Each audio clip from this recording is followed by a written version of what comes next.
I'm all right. Go for it. Go for it. Yeah. Mark, difficult one to start with. I think Fraser's mentioned to you about Mark Sampson and the situation of the FA.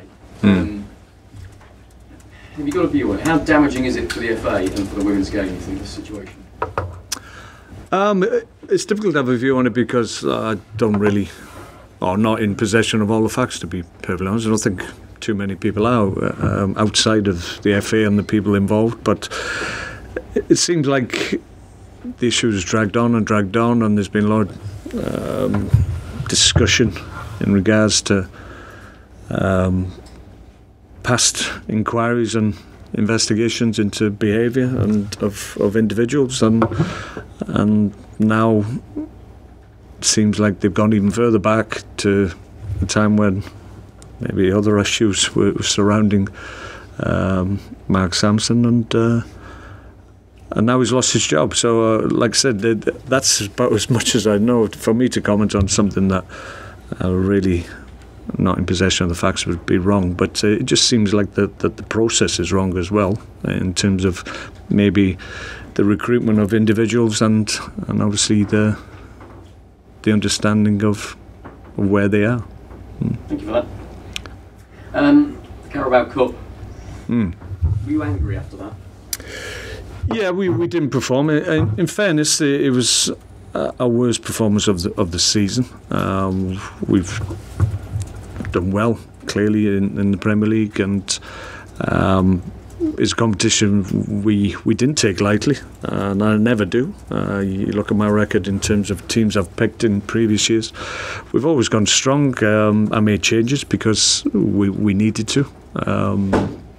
But the guys that came in were, I think, apart from young Josh Timon, who's an England youth international, they're all players that played at international level, and I changed the keeper for our player of the year last year, so we should have been strong enough. But on the day, we didn't perform, and when you don't, collectively and individually, then you run the risk of going out of a competition. So yeah, I think we're all more disappointed. You understand sometimes the opposition on the day can be better, but disappointment probably more than anger. Is there a question mark over the team's hunger when it comes to playing the lesser teams? No. You sure of that? Because you did so well against the big teams. You've beaten Arsenal, you've drawn with Manchester United this season, and then you lose. Yeah, well, I think that takes away the credit from Bristol City, who on the night played exceptionally well. They're a good side. They've already beaten another Premier League side away from their home turf. So we didn't go there with complacency or underestimate them, because all the warnings were there for us. But it's on the night you need to step up and you need to get the job done, and we didn't, unfortunately. I mean, in the previous round we played Rochdale. I thought we were excellent in terms of our attitude to getting the job done. The other night we didn't, and when you go up against a decent team, if you're not quite at it, then you run the risk. Can you give us an update on the team news? Obviously, Kurt Zuma can't play against his parent club. How's Ryan Shawcross? Well, we're struggling a little bit defensively, I have to say. Ryan won't be available. Jeff Cameron won't be available. Kurt Zuma isn't available. We've got a major doubt on Kevin Wimmer. So that's touch and go. We'll have to have a look, see how he is today, this morning.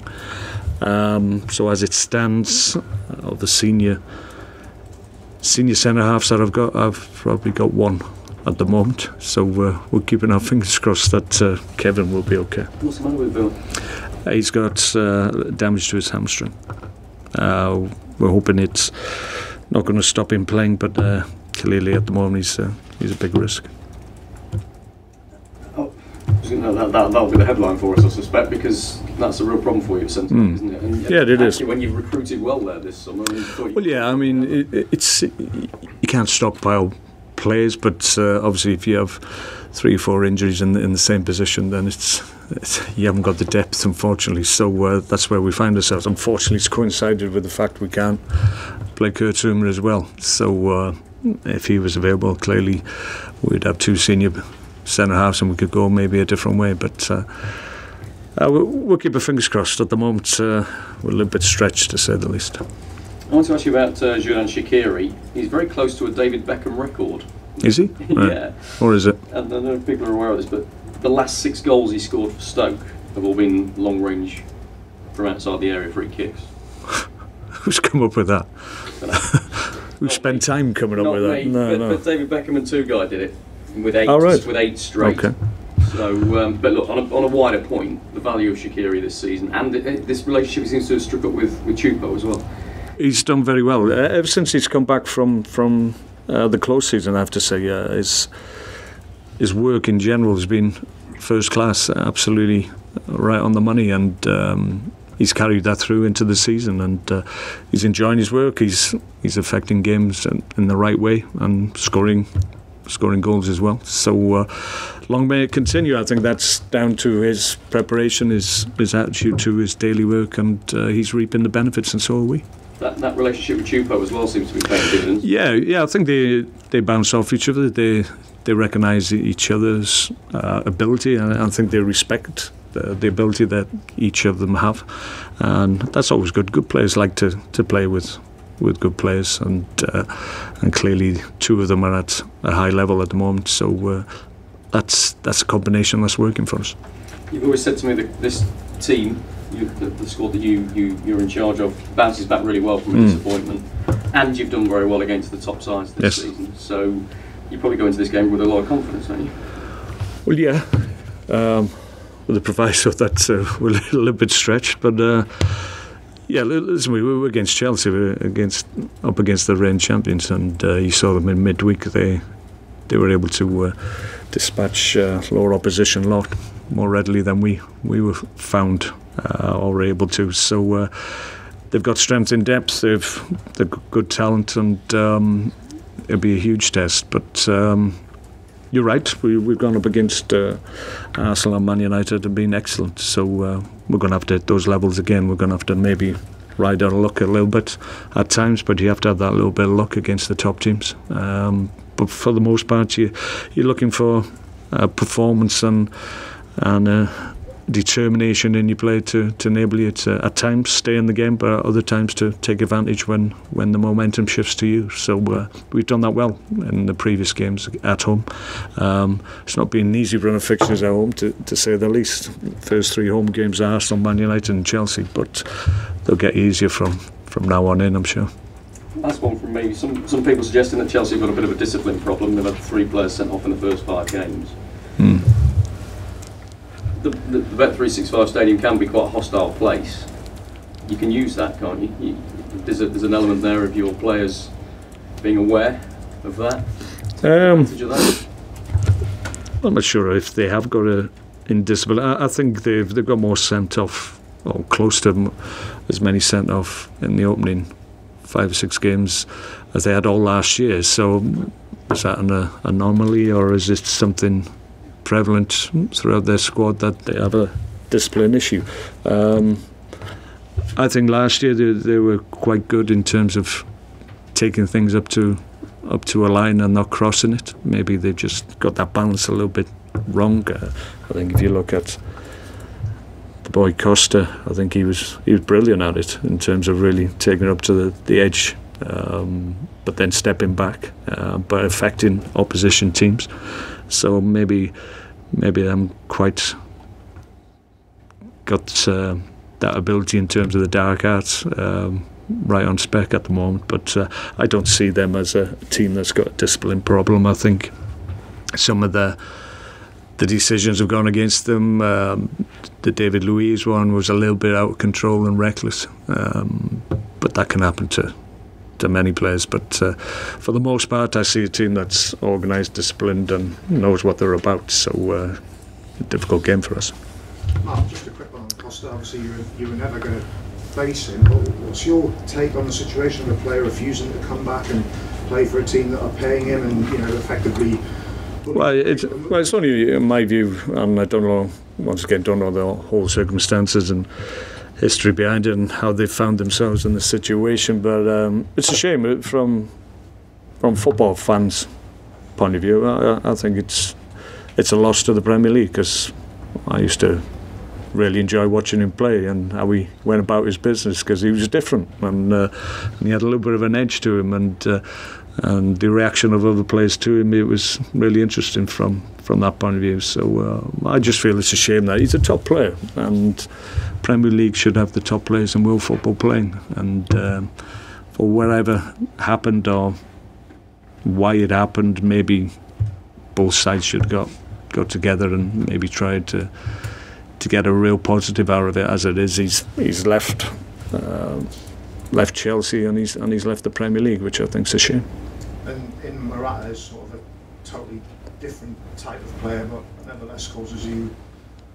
No, he's not a bad replacement, I have to say. So, and he started the Premier League really, really strongly, and he's a different type of player. Clearly, he hasn't got that aggression, but he's probably aggressive in a different way. When in terms of balls into the box, he's the type who busts the gut to get out the end of things. So he's a good replacement.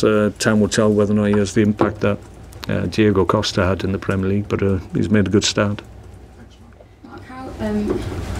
How eager are the lads to get back out there and kind of right the wrong of the other night and get back out there and get a positive result? Yeah, I sense that, and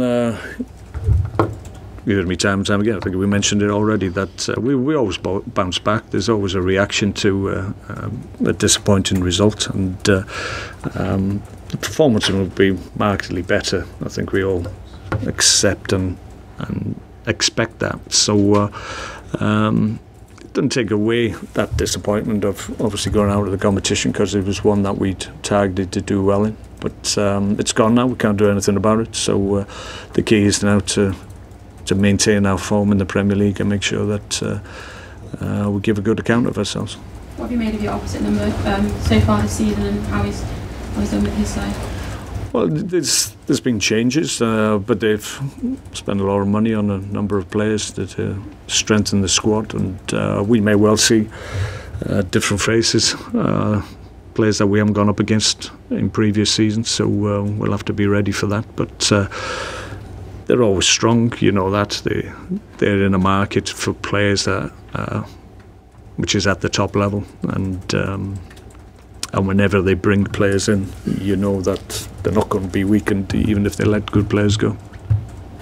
Mark, can I ask a quick question about squad rotation? There was an article about the games on Tuesday, and it was talking particularly about the Villa-Middlesbrough game, where Villa changed all 11 players.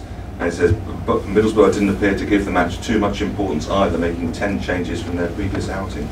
Is squad rotation seen as not taking a game in? Well, I think everybody's got different reasons behind changing players. We needed to give a couple of players a little bit of a break. Miriam Doof has had a problem with his knee. So we're trying to protect that during the week, and obviously he missed the international break and has only just come back from that, so it was an opportunity, given the way he plays as well, we had to protect him to a certain extent. Joe Allen's had a lot of football, international football as well, so we felt this would probably be the only chance from now until the new year to give him some respite and keep him fresh. So there's different reasons why you do it, and like I said, I didn't think I put a team out that was significantly weakened. As I said, they're all either current or ex-international players, and Player of the Year was in goals between the sticks. So you have to try and protect your key players when you can. But I don't think I've ever taken the competition lightly. Certainly, I look at other team selections and think, well, they're just fulfilling a fixture. We never went there with the intention of just fulfilling the fixture. We wanted to progress through, because we know it's important to us, the fans and the owners, because they want to obviously have runs in cups. Taking into account the injury problems you have for Chelsea, do you think your squad has the strength and depth that is needed this season? Yeah, we do, as long as you don't have injuries in the same position. You can't carry 5, 6, 7 players thinking that will cover the eventuality. If you have 5 injuries in one position, it's just not feasible, it's not practical. So you get stretched when and obviously you have 3 or 4 injuries in the same position like we have at the moment. So yeah, it is what it is. We can't do anything about it. It's unfortunate, as I said, that Kurt Zouma is not available, because that would have obviously allowed us to be as strong as we need to be. But we'll see. We haven't given up hope on Kevin Wimmer. He may well be okay. So we'll find that out today. Thanks, folks. Okay. Sorry, mate. Slight transition to the centre back. Sig- Any other injuries? About Mandy yesterday, was he fit? No, Mamduf will be okay. He's fine. No, that's about right, I think. What do you think about drafting a young player, possibly then if Kevin doesn't make it? That is an option. Yeah, that is an option. Just finally, I was going to say we could get about the League Cup. Jose Mourinho made those comments after his team won midweek, saying that maybe English football would be better off without the League Cup. What a strong sort of suggestion. What would you say to that? Well, I think he's just talking in terms of their ambitions. Obviously, their priority is Champions League, because it's huge for them, and the Premier League. So I'm sure they view the League Cup as a hindrance, but we certainly don't.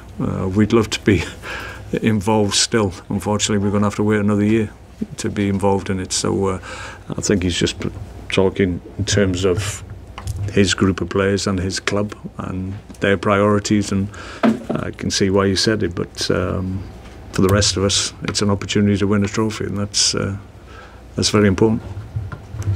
Okay.